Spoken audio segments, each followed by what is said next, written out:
I'm showing the touchpad here, a little bit of integration with the Pre 3, and some of these guys around here you can talk to. They'll show you the view of the Pre 3. So the touchpad has a 9.7-inch display, diagonal.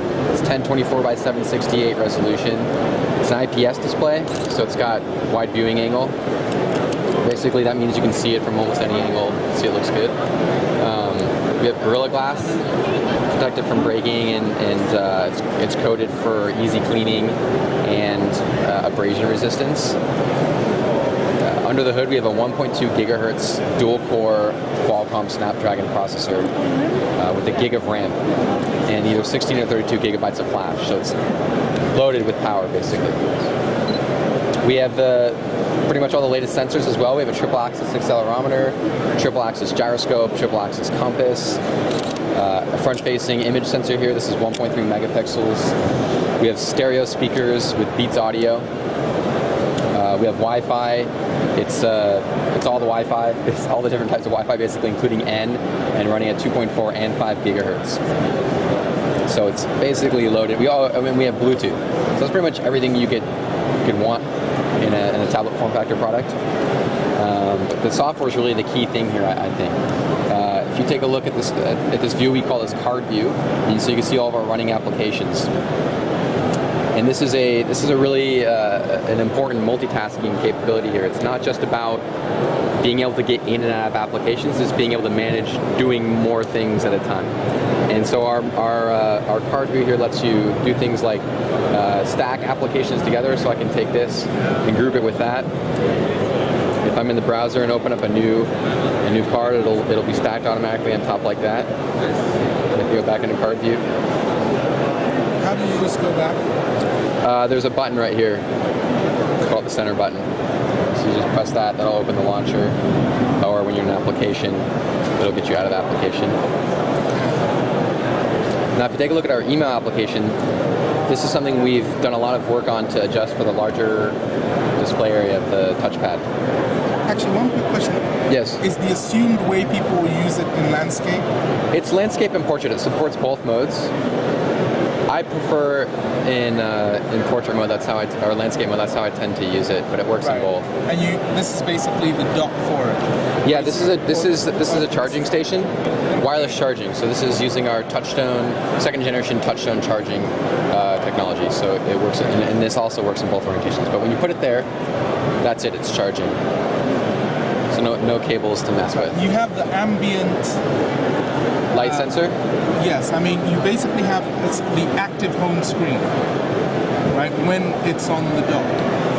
Actually when it's on the Touchstone, we have this experience called Exhibition that launches automatically. It's very, very cool. Yeah. So you're familiar with our stuff, I assume. I am. Yes. Yes, because that's where we get the word. So we do talk about this as being this ambient information display, right? Right. So the Exhibition, guys, I don't have to show it. I don't have it. I can show it today. But when I put the touchpad on the Touchstone, Exhibition launches automatically, and it brings up different types of applications you could have that are specifically designed for Exhibition. So these things let you have the screen's always on, the power's there, the network connection's there, so you don't have to think about this as living under the same constraints as a mobile device. It can function, you basically can be talking to the network a lot more, keeping the screen all the time. And so applications we have, especially suited for Exhibition, are like a photo slideshow one. With this guy, it's really cool. You'll see when I show you the Photos application, we're integrated with Facebook. So you have your own pictures in your Facebook pictures, and you can be doing a slideshow here. So it basically becomes like a really nice, connected digital photo frame. So it's sort of an alternative use, right? When you're not using it to browse the web or do email or whatever it is you want to do with it, and you put it in the Touchstone to charge, it can also be showing you pictures. We have an application for Facebook that shows status messages. They're animated, they kind of go by. That's what we would say ambient data consumption. It's not stuff you need to consume right there. It's not something you need to focus on, but it's there. You can take a look and sort of consume content as you wish. We have an application that shows your agenda for the day, one with a simple clock with your notifications that are waiting for you, that sort of stuff. And it's an open environment for third parties, so you could expect to see applications coming out that do all sorts of different stuff with that experience. So this is our email application, and this might be a familiar view where you have your inbox and an email. What I can also do is zoom out a little bit, and I can see my accounts, my inbox, and my email. So if you have multiple email accounts, which I imagine all of you guys probably do have multiple email accounts, you can more easily zip through your inboxes this way. And we support multi-select capability, so I can tap here and grab a couple of other emails and move them to another folder or delete them if I want to. And I can also go all the way out. So if I have this is an HTML email. There it goes. This is a full HTML email, so maybe it makes sense to go full screen with it. Zoom in. And I could tap here and see my inbox and more easily move around. I can drag even further to see. So the view is up to you. You can tailor it based on what you're trying to do at the time. And back to that card stuff I was talking about, if I hit forward on this email, it'll open up in a new card. And this is important because it means I can get back to my inbox and I can check with other emails. So if I want to go back and preference this email, how many times do you start an email and you need to go look up information that's in another email you have? So being not stuck on that path is important.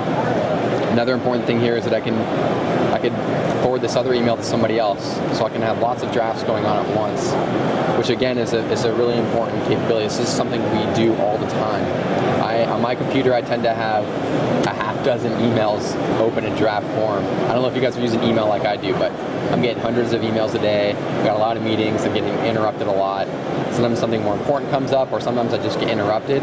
So being able to have multiple drafts open, work on them when you're ready to work on them. Or do you guys ever forward or reply to an email so you have it open so that you don't forget to get to it later? Maybe at the end of the day you go in and close out all your open emails. So that's something you could do here as well. Another thing is the notification system. So we're getting in lots of emails, we're getting text messages, phone calls, meeting alerts, Facebook updates, all sorts of things are interrupting us all the time. So being able to manage those without getting overwhelmed is really important. And we have this really nice notification system in WebOS that we've also enhanced somewhat for the tablet experience here. So you can see I'm in the web browser and I have my notifications open here. I have 12 emails unread. And I can right from here flip through these and see what emails are waiting for me.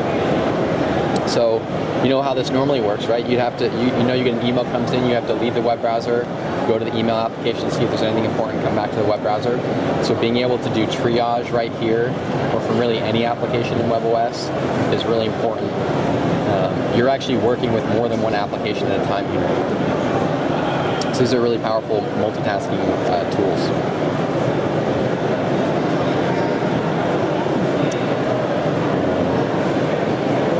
When I'm done with an application, I just flick it off the top like that. That's how I close them. Do you have your web store on here? We have an application catalog. Yes, I'm not showing that today, but the application environment is pretty cool. It's all through HTML, CSS, and JavaScript. So if you're familiar with web programming languages, developing for WebOS is really easy. Everything you see here is developed using these same technologies. We call it Enyo. It's basically a framework we've built on top of the web programming languages to build the UI widgets and the interaction models that you see here. Looks great. So I know different people come at different times, but so I don't know if I was telling you about this, but we have in our messaging application, it's instant messaging. So we have Yahoo IM, AOL Instant Messenger, and Google Talk or Google Chat. But we also have text messaging. So the phone, my Pre-3 and my TouchPad can be paired together. And when I receive a text message on my phone, it also comes into the TouchPad. So I can respond here. Which we were talking about, right? If you have your phone by the front door when you get home, or if you're in a meeting, this is what I've been loving is when I go to meetings and I have my phone in my pocket, I don't have to kind of be rude and fish out my phone and be text messaging in the middle of the meeting. I can respond right here on my TouchPad. So it's a real convenience thing. It doesn't require to switch, interfaces and devices as much. The other thing, which I can give you just a sense of how it works, but unfortunately this phone I have, the network connection's not plugged in, but let's say I'm reading a web page here, and I'm taking off, and I want to bring my touchpad with me. If I touch the phone here, it'll launch the web browser. So we call this touch to share. Let me try that again.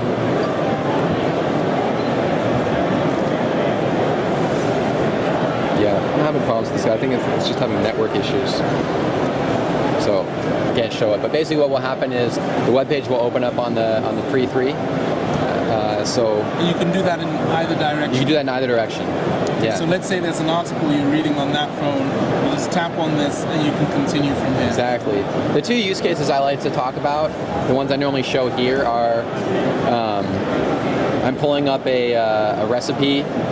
This is something I do, right? I go looking for recipes, and then you know what you need to purchase. You need to buy some ingredients. So what do? You take out a piece of paper, maybe you start jotting down what you want to buy, or maybe you email it to yourself, or something like that. Like, you have to solve the problem of how do I get it from my computer that I'm using to my portable device, or to take it with me. So just being able to touch. It's trying to send the web page. So just being able to do the touch to share. Now on the other side, if you're out and about with your phone and you're finding web pages, long articles, maybe you didn't get to finish it, you get home, you keep reading it on your phone, but why be constrained to a small screen? Wouldn't it be better to be able to come home and take a look at it on a bigger screen? So just take it, touch it here, and pull up the same web page on the touchpad. It's a really nice experience.